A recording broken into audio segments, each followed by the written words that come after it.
I'm joined now from our Durban studio by the spokesperson for the Amadiba Crisis Committee, Nonhle Mbuthuma, and mining analyst Mamokgethi Molopyane joins me here in Auckland Park. Mamokgethi, perhaps I'll start with you. Base metals are seeing very high prices after two-year lows, and precious metals are really struggling. So we can't really say that the state of mining is all bad in South Africa. No, yes, we cannot say that, because when you look at coal and when you look at other base metals, they've really come out of the shadow of the precious metals. However, they are not necessarily the biggest contributor individually in terms of GDP contribution. Gold and platinum have always been, within South Africa's mining sector, the biggest contributor to GDP, or in terms of broad overall mining contribution to GDP. But they have also been the biggest employers for a while. I mean, historically gold was. Now we know that it is the platinum sector that employs more people in the mining industry. And as such, in South Africa, we tend to focus on those two. But yes, base metals have been performing relatively well. I think within coal, even during periods of negotiations, you're seeing that wage negotiations in the coal sector tends to gettle quickly and work carries on. But it is through mining and platinum that has historical and economic difficulties. Let's go to our Durban studio. Nonhle, you're part of the Amadiba Crisis Committee and you are against mining in your community. Talk to us about why that is, when people are saying it can be a way of generating employment, it can be a way of bringing money into the community. Thank you so much. Yes, you know, in Kolobeni, this struggle of mining has been going on for quite a long time. It's more than 15 years. And we stated clear that mining is not only development. We can develop Kolobeni, but not about mining. That is what we're saying. And we said that that area you can develop through agriculture, through ecotourism, but it's seemingly the only development that they've seen as the government of South Africa is mining. That is why they push so hard. And we have so many reasons why we said that mining is not good, because we know that mining is going to destroy our livelihood. And you've seen in other communities where the mining is already there and people are not even employed, but they've already lost the land. And we can't live that kind of life. Come back to the studio, Mamokgethi. We were speaking about the economics of mining and also the challenges around some legislation. Do you think that third mining charter that was issued last year by Minister Mantashe is going to help quell a lot of uncertainty and move forward with regards to mining in South Africa?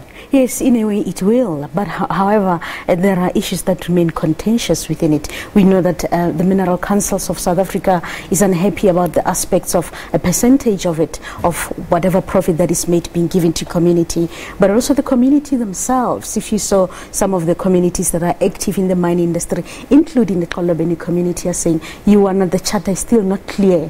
What does it mean by the benefits to the community? So for now, it seems that this current charter, this third iteration of the charter, is acceptable in the sense that both stakeholders are not taking each other to court over it, and it might just be a document that might get us over the threshold to finalize this aspect of mining legislature. But remember, and your viewers at home, that it is through this charter, again, Minister Mantashe said, by the way, to show that this is a spirit of goodwill in engaging, we have also suspended the MPRD Act for now, and the complications that arose with it for the past 10 years. So on the one hand, we seem to be making progress with the charter. On the other hand, there's this suspension of MPRD Act, which, by the way, the business side of mining welcomed.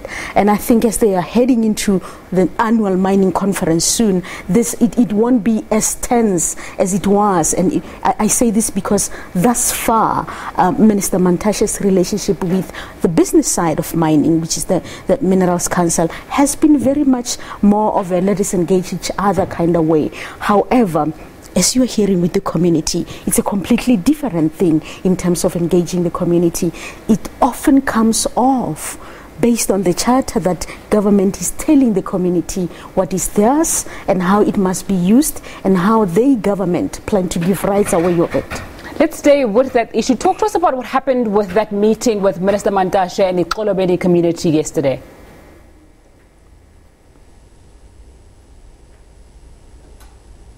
Nonhle, if you can hear us. You know, yes, I hear you. The meeting yesterday with the minister, it was just clear to us that the government, the current government that we have right now, they just treat us that we cannot decide what is good for us.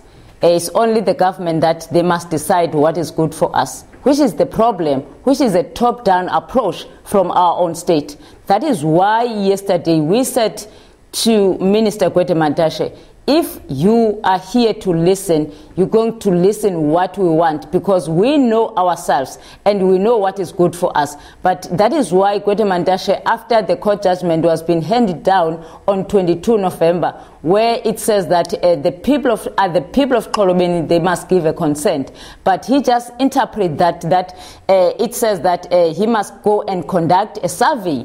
And that is another question that we have from Mr. Gwede Mantashe, that if he's going to conduct a survey, on whose money?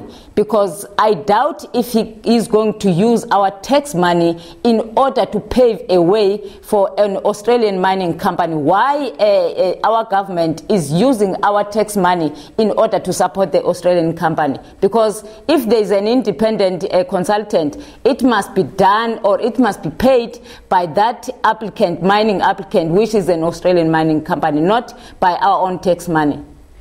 What can we expect for mining in 2019 in South Africa? It's going to be impacted by whatever happens in China. China's economy is declining, it's slowing down, and they are, after all, the biggest consumer of commodities. That's going to have an impact on it. We expect gold to perform better based on Brexit, when we saw that it held, and chances are it will continue to perform better. We expect palladium to rise and continue to break records as it's doing. I think platinum is going down. It's going to see a further decline, and unfortunately that means a negative impact in South Africa's platinum sector. Thanks both so much for your time. Mamokgethi Molopyane, who is a mining analyst, and Nonhle Mbuthuma, who's from the Amadiba Crisis Committee, joining us there. Arabida, it's over to you.